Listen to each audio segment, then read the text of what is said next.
4000 mm ចឹង4 ម៉ែត្រចឹងនៅពេលដែលយើងវាស់ជាក់ស្ដែងវាបានតែ 1.93 ឯងជំរាបសួរដែលជាសួស្ដីកាន់ពុកម៉ែបងប្អូនទាំងគ្នាជួបគ្នាខ្ញុំនៅវីដេអូថ្មីថ្ងៃនេះខ្ញុំមានវីដេអូមួយបង្ហាញពីរបៀបនៃការកែសម្រួលຂະຫນາດប្រវែងຂະຫນາດនៅក្នុងប្លង់របស់យើងដូចប្លង់មួយនេះខ្ញុំ export មកពី PDF ចឹងវាធ្វើមានការខុសຂະຫນາດខុសអីចឹងណាចឹងដើម្បីធ្វើការកែបាននេះគឺដូចជាຂະຫນាតរបស់វាចឹងគឺ 4000 mm ចឹង4 ម៉ែត្រចឹងនៅពេលដែលយើងវាស់ជាក់ស្ដែងវាបានតែ 1.93 ឯងចឹងគឺវាអត់ត្រឹមត្រូវទេយើងធ្វើម៉េចយើងធ្វើការស្រេខណៈវាយឲ្យត្រូវទៅ 4000 mm វិញណាចឹងវាវាស់ជាក់ស្ដែងចេះយើង DLI មកនេះខ្ញុំវាស់មួយឲ្យមើលអូខេនេះគឺស្មើ 1.93 33ចឹងដើម្បីធ្វើការកែសម្រួលវាអ្នកនរគ្នាក៏ធ្វើការយកលេខដែលយើងវាស់ឃើញហ្នឹង 1.93 យើងធ្វើការកែនេះមកនេះយើងយក 4000 ຂະຫນາດប្រវែងនៅក្នុងប្លង់ចឹងយើងយកមកឆែកនឹងចំនួនដែលយើងវាស់ឃើញជាក់ស្ដែង 1.9333 នេះចែកមកយើងឃើញប៉ុណ្នេះអូខេឥឡូវខ្ញុំយកធំ 56 ចុច Ctrl C មកតោះទៀត Ctrl A យើងចុច Command យើងប្រើ SC Scale តោះទៀតខ្ញុំ select កន្លែងណាមួយអូខេកន្លែងហ្នឹងចុះហើយខ្ញុំ Ctrl V មកអូខេខ្ញុំចង់ដឹងថាខ្ញុំ scale វិញទៅអត់បើសិនជាអត់ទៅខ្ញុំធ្វើការ scale ម្ដងទៀត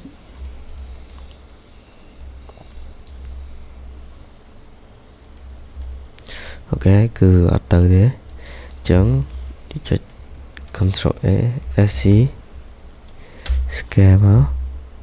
ហើយយើង select កន្លែងណាមួយក៏បានដែរអូខេខ្ញុំ select កន្លែងនេះចុះហើយយើងធ្វើការវាយមកលេខរបស់វាគឺ20 គុត 69.001 189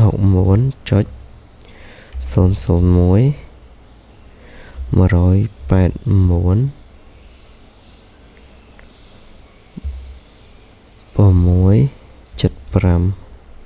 ខ្ញុំយកពីនេះចុះអូខេឥឡូវយើងបានធ្វើការ scale ហើយឥឡូវយើងមកវាស់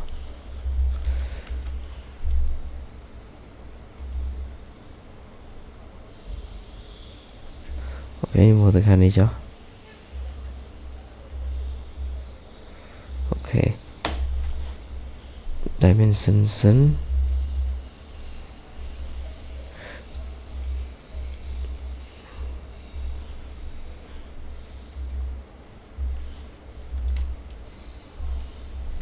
អូខេអធិស្ឋានតិច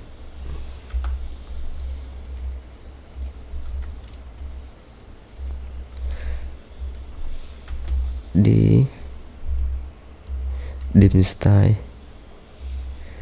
ខ្ញុំ modify text តិចខ្ញុំ120ចុះអូខេនេះគឺຂະຫນາດយើងវាស់មកគឺឃើញ 4000 តែមានកន្ទុយអញ្ចឹងលេខដែលយើងចែកមិញហ្នឹងយើងធ្វើការកាត់យកទៅត្រឹម 75 ហ្នឹងក៏បានដើម្បីធ្វើការវាស់ scale មកបានគុតអញ្ចឹងបងប្អូនទាំងគ្នានេះគឺខ្ញុំក៏ឧទាហរណ៍ទេអញ្ចឹងបើសិនជានេះយើងធ្វើការកាត់ក្បៀសទៅ dim មកយើងធ្វើការ modify ក៏បានដែរ vô lại cái bia màn cái tung nhớ này bị cái tung ok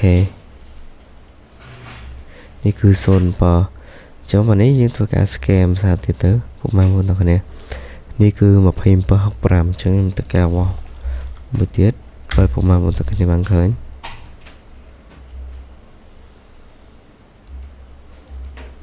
โอเคไปเพื่อหกปรามมีเงินตัวนี่คือขนาดประมาณ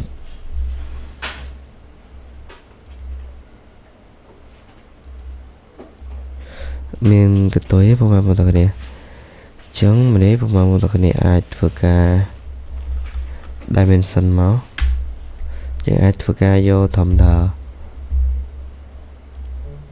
โยโซนมั้งโอเคดิสเลนี้คือขนาด1 มิลลิเมตรได้โอเคจังបើសិនជាមានច្រឡំខ្វះខាតណាមួយសូមតែកាន់តែបន្ទោសណាជួបគ្នាខ្ញុំនៅវីដេអូក្រោយ